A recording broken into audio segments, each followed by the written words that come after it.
माणगाव दत्त मंदिरातून श्री परमपूज्य वासुदेवानंद सरस्वती टेंभे स्वामी महाराजांच्या जयंतीनिमित्त भव्य रथयात्रेला सुरुवात झाली।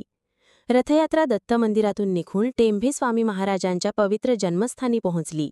मार्गभर भक्तांनी दिगंबरा दिगंबरा या गगनभेदी नामघोषाने वातावरण भक्तिमय केले। ढोल ताशांचा गजर, फुलांची सजावट आणि दीपमाळांनी नटलेल्या रथामुळे संपूर्ण माणगाव नगरी भक्तिभावाने उजळून निघाली।